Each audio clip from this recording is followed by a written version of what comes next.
नमस्कार साथियों, मैं श्रवण दुबे। आज के कुछ साल पहले बोइंग कंपनी का एक जहाज यूएस से टेक ऑफ होता है और टेक ऑफ के तुरंत बाद एक कनाडाई पंछियों के झुंड से टकरा जाता है। टकराता इस तरह से है कि जो जेट इंजन है उसके अंदर कई सारे पक्षी समा जाते हैं और इंजन सीज हो जाता है, दोनों ही, पोर्ट वाला भी और स्टार्ट बोर्ड वाला भी। अब इंजन सीज हो जाने के बाद पायलट इमरजेंसी मैसेज देता है एटीसी को and he was instructed by ATC कि वापिस आ जाओ, कम बैक एंड लैंड। तो जब दोनों इंजन सीज हो जाता है, थ्रस्ट जीरो हो जाता है, तो पायलट को लगता है कि मैं वापिस उसी रनवे पे नहीं जा पाऊंगा और इसी बीच वो एक डिसीजन ले लेता है फ्रैक्शन ऑफ द सेकेंड में कि एक हडसन नदी है, अगर उसके पानी के ऊपर क्रैश लैंड करा दूं तो जहाज का तो चाहे जो भी हो लेकिन पैसेंजर्स की जान बच सकती है। And he did that. वो जहाज जो है वो क्रैश लैंड करता है हडसन नदी में और सारे 240 ऑन बोर्ड पैसेंजर्स की जान बच जाती है। बात यहीं ख़त्म नहीं होती। इसके बाद शुरू होता है खेल वामपंथियों का। ये जो आजकल डीप स्टेट कहलाते हैं यूएस में, इन्होंने कोर्ट में एक मुकदमा दर्ज किया।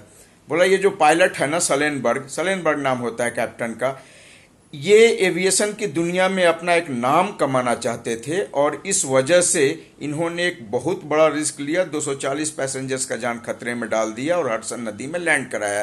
वेयरएज अगर ये चाहते तो वापस न्यूयॉर्क एयरपोर्ट आके सेफली लैंड कर सकते थे। और पेशी हुई सलेनबर्ग साहब की।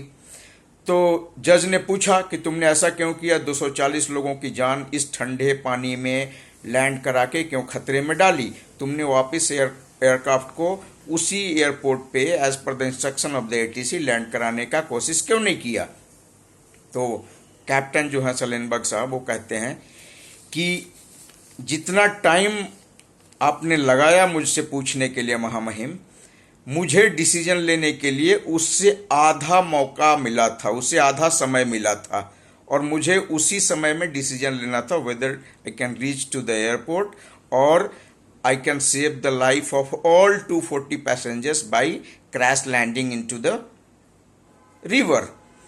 और तब जज साहब ने मामले को वहीं पे ख़त्म किया और उन वामपंथियों को लताड़ लगाते हुए कोर्ट से भगाया।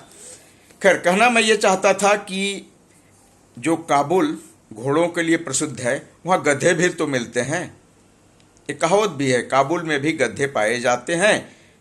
खाली काबुल में नहीं, भारत में भी गधे पाए जाते हैं जिनको घंटा कुछ पता नहीं एविएशन के बारे में, फ्लाइट थ्योरी के बारे में, और 200 थ्योरी पका चुके हैं अभी तक स्टूडियो में बैठे बैठे। पायलट को ये करना था, इसने वो कर दिया, और तो और अब सरकार को भी जिम्मेदार ठहराने पे लग गए हैं ये लोग। तो गधे पाए जाते हैं इस देश में, साबित होता है। फिर अगले एपिसोड में। जय हिंद साथियों।